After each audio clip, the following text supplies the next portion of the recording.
जब मैं था तब हरि नहीं, अब हरि है मैं नाही। सब अधियारा मिट गया जब दीपक देखा माही। ओम साई राम मित्रों, आज का ब्लॉग आप सभी हमारे साईं परिवार के लिए विशेष लाभकारी और कल्याणकारी है, क्योंकि आज के ब्लॉग में पूरे मेरे जीवन का सबसे ज़बरदस्त एक्सपीरियंस हम आपको शेयर करना चाहते हैं। कैसे आपकी मनोकामनाएं इस कलयुग में साईं बाबा पूरी करेंगे और कैसे आपके जीवन में जो चीज़ें ऐसी हैं जो नकारात्मकता है वह सकारात्मकता में कैसे चेंज हो सकती है और परिवार कैसे सुखमय स्थिति में जा सकता है। इस चीज़ को जानने के लिए सबसे बड़ा चीज़ एक चीज़ जान लीजिए कि उस परम तत्व को प्राप्त करने के लिए, बाबा की साधना को प्राप्त करने के लिए, बाबा की कृपा को प्राप्त करने के लिए सबसे पहले अहंकार को समाप्त करना होगा, उसका विसर्जन करना होगा। और उसके बाद आपको यहाँ पर एक चीज़ मैं बताना चाहूँगा और बीच में मैं उपाय भी बताऊँगा कि इस कलयुग में कैसे आप मनोकामनाएं पूरी कर सकते हैं, सिद्ध कर सकते हैं। और बाबा की साधना से आपको क्या तत्व प्राप्त होता है यह भी बताऊंगा, क्योंकि आज इस कलयुग में सबसे बड़ा अगर मारामारी कहीं है तो क्या है? केवल धन को प्राप्त करने की लालसा, आगे बढ़ जाने की लालसा और इस अहंकार को प्राप्त कर लेना। कोई धन के अहंकार में है, कोई अपनी सुंदरता के अहंकार में है, कोई पद के अहंकार में है। इसीलिए रामायण में लिखा है कि को नहीं जन्मा अस जग माही और प्रभुता पाए जास मद नाही। प्रभु गोस्वामी तुलसीदास जी लिखते हैं, इस धरा पर कोई ऐसा जन्मा नहीं जो पद प्राप्त कर लेने पर, सत्ता प्राप्त कर लेने पर अहंकार में ना हो। इसलिए प्रभु श्री रामचंद्र जी के अलावा कोई ऐसा जन्मा नहीं। और आज मैं आपको बता दूं कि जो और युग थे उस युग में आप जाएंगे, उस युग में लोग तपस्या करते थे, 5-5 हजार वर्ष तक तपस्या करते थे। वर्षों वर्ष तपस्या करने के बाद भगवान प्राप्त होते थे, उनकी सिद्धियां प्राप्त होती थी। लेकिन इस कलयुग को यह आशीर्वाद है कि आप नैनो सेकंड अगर अपने दिमाग को कंसंट्रेट करें, अपना ध्यान ईश्वर में लगाएं। नैनो सेकंड, नैनो सेकंड मतलब सेकंड का कईवां हिस्सा, आप समझ लीजिए कितना कम हिस्सा। नैनो सेकंड अगर आप लगा सकते हैं तो ईश्वर आपको प्राप्त हो जाते हैं और आपकी मनोकामनाएं सिद्ध हो जाती हैं। लेकिन इस कलयुग में आदमी देखिए इतना लोभी हो गया है, इतना कामी हो गया है, इतना क्रोधी हो गया है, बात बात पर लोगों को मार देना, बात बात पर लोगों से लड़ जाना, बात बात पर जीवन के लिए संकट पैदा कर देना, किसी का क्या हड़प ले, कैसे हम आगे बढ़ जाएं। इस वजह से इस कलयुग में आपकी मनोकामनाएं नहीं पूरी हो रही है, क्योंकि गीता में लिखा हुआ है, लोभस्य मोहस्य पापस्य कारणात्, लोभ मोह ही पाप का कारण है। और इस चीज को हम निजात ही नहीं पा रहे हैं और प्रभु के शरण में आप जा रहे हैं। यह समस्त चीजें जो अवयव हैं वो आपके साथ जुड़े हैं, जो एकदम आपको विकार से घेरे हुए हैं। क्या? लोभ मोह पाप काम क्रोध सब आप लेके प्रभु की शरण में जा रहे हो और उसका आप त्याग नहीं कर रहे हो। इसीलिए कहा गया है ना कि जब मैं था तब हरि नहीं, अब हरि है मैं नाही। मतलब जब मेरे अंदर अहंकार था, अहंकार, तब मेरे पास ईश्वर नहीं थे। आज ईश्वर है तो अहंकार नहीं है। तो इस अहंकार को समाप्त करना है। मैं बताऊं, बहुत सारे ऐसे पुरुष हैं, माताएं बहनें हैं जो अपने रूप पर अहंकार करते हैं। कभी आपने सोचा है कि इस रूप को, जो ये रूप है, आवरण है, गीता में क्या लिखा है आत्मा के बारे में? रूप के बारे में नहीं लिखा, आत्मा के बारे में। जो इस शरीर के अंदर है सबसे सुंदर वही है। क्यों? क्या लिखा है वहां पर कि नैनम शस्त्रम छिद्राणि नैनम दहति पावका न चैनम क्लेदेन्दपो न शोष्यति मारुता। मतलब आत्मा अजर अमर है, ना तो शस्त्र इसे काट सकता है, ना तो अग्नि इसे जला सकती है, ना तो जल इसे भिगो सकता है, ना तो वायु इसे सुखा सकता है। अर्थात आत्मा अजर अमर है। तो हम इस चीज को जो अजर अमर नहीं है, इस शरीर पर अगर घमंड करें तो वह घमंड तुच्छ है। क्यों? क्योंकि आप शमशान में जाओगे, अग्नि में जला दिए जाओगे और यह शरीर कोयला बन जाएगा। जब आप बुजुर्ग होगे, झुर्रियां लटक जाएंगी, आप देखोगे किस चीज का अहंकार, किस चीज का घमंड। इसलिए अहंकार को त्यागिए और अपने अंतर नम्यता लाइए। जिस प्रकार सृष्टि आपको संदेश देती है, किस प्रकार से, जो फला फूला फलवान वृक्ष होता है उसकी टहनियां झुक जाती है, अंदर ऊपर नहीं उठती हैं, झुक जाती हैं। चाहे सबसे लंबा पौधा, जो कहावत है ना कि सबसे लंबा खजूर का पौधा होता है, उस खजूर का जो पेड़ होता है बहुत ही लंबा होता है और ऊपर जाके उसमें फल आते हैं। तो आप समझ सकते हैं कि खजूर का इतना लंबा पौधा और ऊपर जाके फल आता है, लेकिन उसकी भी टहनियां झुक जाती हैं। तो मेरे कहने का मकसद यहाँ पर है कि अगर आपको ईश्वर रूपवान बनाता है तो आप दयावान बने। आपके अंदर अगर ईश्वर आपको धनवान बनाता है तो दयावान बने।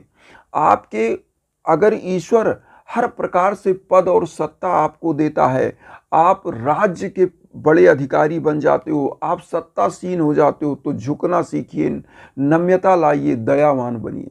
और जिस दिन आपके अंदर दया रूपी वृक्ष में यह फल आ गया, उस दिन दुनिया की कोई ताकत आपकी मनोकामनाएं पूरी होने से नहीं रोक सकती। साईं कहते हैं कि मुझे सदा जीवित ही जानो, अनुभव करो सत्य पहचानो। अनुभूति का विषय है साईं। जब आपके अंदर साईं रूपी साधना आप करते हो, साईं का साधना करते हो, तो आपके अंदर दया होना चाहिए।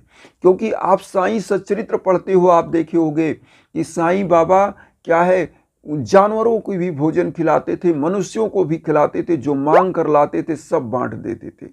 तो हम ये नहीं कहते, क्योंकि कलयुग में परिवार को चलाने के लिए, भरण पोषण करने के लिए, शिक्षा देने के लिए धन की आवश्यकता है, लेकिन उतने भी धन की आवश्यकता नहीं है कि जो संचित करके आपको बर्बाद कर दे। इसीलिए कहा गया, अगर आपने पुत्र जन्माया, उसको संस्कार दिया, तो समझ लीजिए धन की आवश्यकता नहीं है। क्योंकि लिखा है कि पूत सपूत तो का धन संचय और पूत कपूत तो का धन संचय। मतलब अगर पुत्र सपूत है, ज्ञानवान है, विद्यावान है, गुणीवान है, संस्कारी है, तो वह धन कमा लेगा। उसको, आपको धन उसके लिए रखने की आवश्यकता नहीं है। और अगर पुत्र कपुत्र है, वह व्यभिचारी है, दुर्व्यवहारी है, उसके अंदर दुर्गुण है, तो आप कितना भी धन कमा के रख दो, बर्बाद कर देगा। इसीलिए कबीरदास जी फिर क्या लिखते हैं कि नाव में बाढ़े पानी, घर में बाढ़े दाम, दोनों हाथ उलीचिए यह सयानो काम। मतलब कहने का क्या है कि जिस प्रकार से नाव में अगर कील के बराबर छेद हो जाता है और पानी उस छिद्र से जो है नाव में भर रहा है, अगर नाविक उस पानी को बाहर नहीं फेंकेगा, उलझेगा नहीं, तो नाव डूबेगी और पूरे यात्री सहित नाविक मर जाएंगे। तो उसी प्रकार से अगर आपके जीवन में अर्थ आ रहा है, आपके जीवन में पैसे आ रहे हैं, आपका जीवन सुगम चल रहा है, तो दान करते रहिए, जिससे आपके बच्चे भी सीखें और आपकी पीढ़ियां निरंतर प्रगति के पथ पर चलें। और जब आपकी पीढ़ी संवर जाती है तो सबसे बड़ा दौलत क्या होता है कि आप आने वाली अपनी जनरेशन को सुधार देते हो, अपने बच्चों को संस्कार देते हो कि फला फूला वृक्ष बन के झुक जाओ, समाज के लिए करो, अपने परिवार, अपने माँ बाप, अपने वृद्धों के लिए काम करो, तो वह बच्चा हमेशा आगे जाता है, वह परिवार निरंतर विकास पर जाता है। इसी प्रकार से मैं आपको एक घटना बताऊं। एक ऐसे व्यक्ति थे जिनको मैंने खुद अपने जीवन में देखा, जो अपने चाचा ताऊ को बहुत मार मारते थे। मतलब अगर लड़ाई झगड़ा हो गया तो परिवार से पहले बंदूक लेके भागना, मारने के लिए दौड़ाना, और बाद में मैंने देखा जब उनकी एनर्जी डाउन हुई, धीरे धीरे वो बूढ़े हुए, उन्हीं के लड़कों ने उनको मारना शुरू किया। जिन्होंने अपने ताऊ चाचा को मारा था, आज उन्हीं के लड़के उनको मार रहे हैं। और यहाँ पर एक बात और शेयर करना चाहूँगा। मुझसे एक हमारे शिष्य और साईं के परम भक्त अमेरिका में रहते हैं, उन्होंने एक चीज़ कहा कि गुरुजी आप कहते हैं साधना करिए, साईं की साधना करिए या किसी की साधना, आप ये बताइए कि उस साधना से क्या प्राप्त होता है। हमने कहा सत चित धन आनंद, सच्चिदानंद स्वरूप ईश्वर है, जहाँ पर सत्य की प्राप्ति होती है, आनंद की प्राप्ति होती है। उन्होंने कहा कि गुरुदेव मैं तो दारू पीता हूँ, उसमें भी मुझे आनंद आता है, मैं शराब पीता हूँ। मैं हिंदी का वर्जन बता रहा हूँ, उन्होंने इंग्लिश में यह चीज़ पूछा था। तब मैंने कहा कि ईश्वर में जो आनंद प्राप्त होता है वह दारू में नहीं। उन्होंने कहा कैसे? हमने कहा दारू पियोगे तो दारू आपके शरीर को खोखला बना देती है, आपको बर्बाद कर देती है, आपको लीवर सिरोसिस नामक रोग हो जाता है कि आप मर जाते हो। तो उन्होंने कहा गुरुजी फिर आपका जो हम साधना करते हैं ईश्वर की वो क्या देगा? हमने कहा ऑल लाइफ वो आनंद देगा, पूरे जीवन।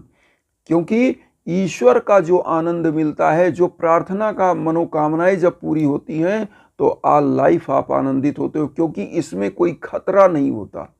इसीलिए क्योंकि यह आपको झुकना सिखाता है, समाज के लिए करना सिखाता है। दारू पीने वाला व्यक्ति मद में खो जाता है और दारू को आप नहीं पीते, दारू आपको पीती है। क्योंकि जो व्यसन होता है वह दुर्गुण की श्रेणी में होता है और दुर्गुण कभी आपको आगे नहीं ले जाता, आपका इंड करता है, धीरे धीरे आपको चाल देता है। और आज बताऊं, वो पूरा परिवार इतना भक्त है साईं का, और मेरे द्वारा बहुत सारा यज्ञ और हवन उनके लिए हुआ। तो चीज़ें ये हैं कि आपको श्रद्धावान बनना है, झुकना है, तभी आपकी कोई भी साधना आपकी मनोकामनाएं पूरी करेंगी। अब यहाँ पर बहुत सारे लोग कहते हैं कि गुरुदेव मनोकामनाएं कैसे पूरी हों। मैं ये नहीं कहता कि आप हर अपनी पूरी दौलत ही लुटा दो, मैं ये कहता हूँ एक रोटी खाते हो तो उसमें चौथाई दान करो। हालांकि हिंदू धर्म में दशांश का दान है, दशांश का दान, लेकिन कोई करने को तैयार नहीं है। यहाँ पर मेरा कहना है कि गरीबों, दीन दुखियों को, निर्बलों, विकलों को आप उनको दान करिए और तपस्या करिए। तपस्या किस रूप में? जिस प्रकार से आपको 2 टाइम का निवाला चाहिए, भोजन चाहिए आपकी शरीर को चलाने के लिए, उस प्रकार से आप गरीबों की सेवा करते हैं, आप प्रभु के श्री चरणों में बैठते हैं। कोई भी मंत्र का आप जाप करिए, कोई भी एक मंत्र का, हम कह रहे 5 मिनट प्रभु के सामने एक अगरबत्ती लेकर, एक धूप बत्ती लेकर, एक दीप लेकर खड़े हुइए और फिर देखिएगा मेरे साईं की कृपा कैसे आप पर बनती है। और मैं इतना जानता हूँ कि साईं जब देते हैं तो इतना देते हैं कि जो कभी कोई कल्पना नहीं करता। तो आप हमेशा साईं के श्री चरणों में लगिए, दीन दुखियों, गरीबों की, जीवात्माओं की सेवा करिए। वसुधैव कुटुंबकम की जो मैं भावना लेकर चल रहा हूँ उस पर आप भी जुड़िए, मुझे भी अपना परिवार बनाइए और उन साईं भक्तों तक वीडियो को जरूर शेयर करिए जो किन्हीं कारणों से कष्ट में, दुख में। इसी भावना के साथ ओम साईं राम।